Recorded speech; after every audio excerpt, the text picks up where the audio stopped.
It's official. The Summer Olympic Games in Tokyo have been postponed until 2021 due to the coronavirus. Wrestler and Rockville native Helen Maroulis, who became the first American to win a gold medal in women's freestyle wrestling, took the news like this.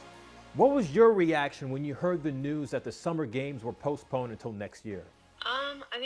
My first reaction was just that it was the right thing to do. I always knew that I wanted to wrestle to Olympics because I wanted to know what it was like to have a target on your back, or, to be that person that's been consistently in the #1 spot. So it's been really cool to journey through that process. I always thought I was going to do 2 Olympics. So if they had canceled that would have, that would have been hard. But again, it's for good reasons. It's for people's health and safety.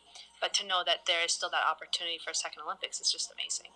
Now, swimmer Katie Ledecky, who's a 5-time Olympic gold medalist and a Bethesda native, reacted to the news of the postponement of the Summer Games on Instagram, posting in part, "Now is the time to support all those working to heal the sick and keep us healthy. We will get through this together."